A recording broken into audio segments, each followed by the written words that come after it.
Bientôt, la Terre arrivera au point équinoxe, le début de l'automne. Aujourd'hui, nous devrions déjà être arrivés à cette station.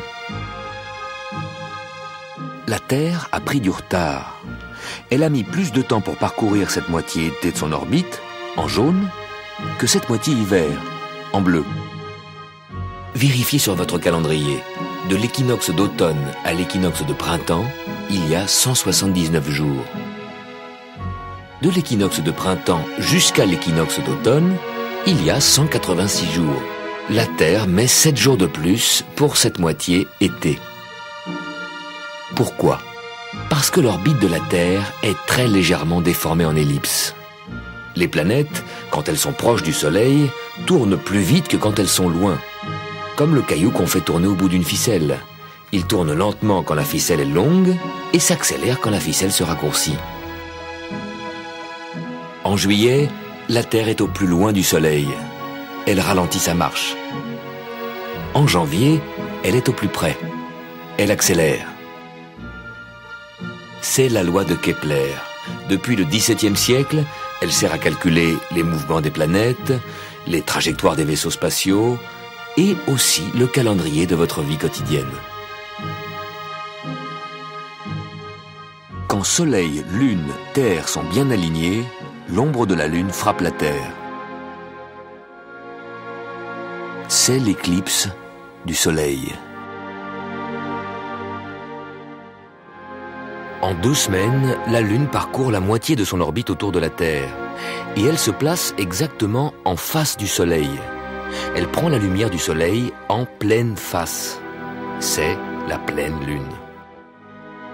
La Terre projette son ombre dans l'espace et traîne avec elle cet énorme pilier de 12 000 km de large. Chaque soir, quand le Soleil se couche, nous entrons dans cette ombre de la Terre et nous y passons la nuit. 2 semaines avant ou après l'éclipse solaire, l'ombre de la Terre se projette sur la pleine Lune et l'obscurcit.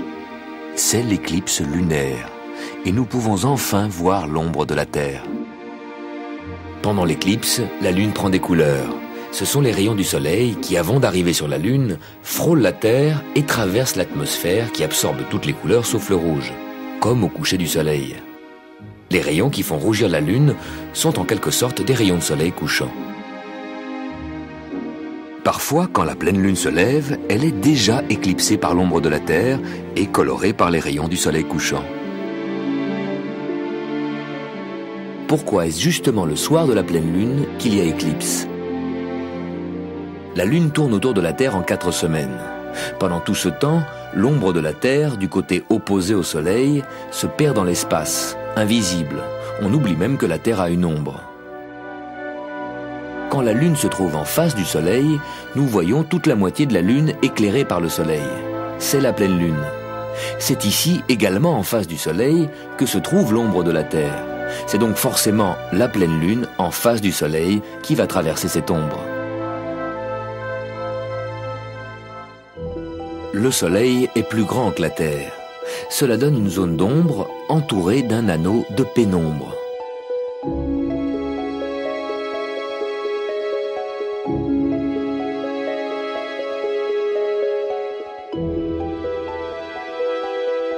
La Lune entre d'abord dans la pénombre. Puis en 2 ou 3 heures, elle est presque entièrement couverte par l'ombre de la Terre. Ensuite, elle retrouve la pénombre et quelques heures plus tard, le spectacle est terminé. Pour achever le grand tour planétaire commencé la semaine dernière, voici ce qui se passe quand la Lune s'aligne avec Saturne.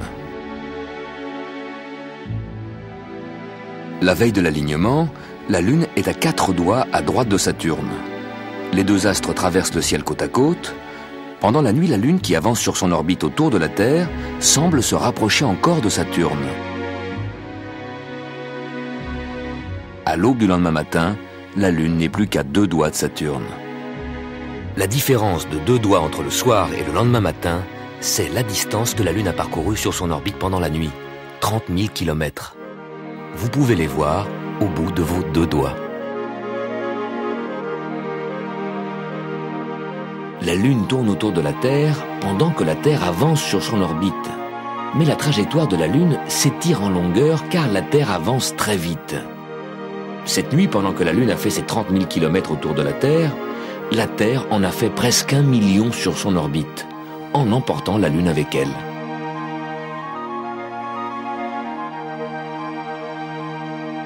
La force d'attraction de la Lune attire l'eau des océans.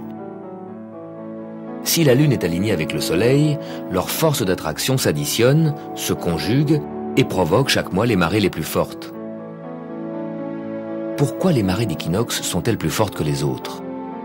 En plus de l'influence de la Lune, des forces centrifuges sont générées par la rotation de la Terre. Ces forces qui fuient le centre de la Terre agissent sur les océans et contribuent aux marées. Les plus grandes forces sont à l'équateur, là où la Terre tourne le plus vite. En été, l'équateur est orienté en dessous du plan du Soleil. En été, les forces centrifuges n'agissent donc pas dans la même direction que les forces d'attraction du Soleil. En hiver, l'équateur est orienté au-dessus du plan du Soleil. En hiver non plus, les forces n'agissent pas dans la même direction. Par contre, au moment des équinoxes, de printemps et d'automne, le Soleil est à la verticale de l'équateur. À l'équinoxe, les forces centrifuges et les forces d'attraction du Soleil agissent dans la même direction, se conjuguent et s'additionnent. Voilà pourquoi les marées d'équinoxe sont plus fortes que les autres.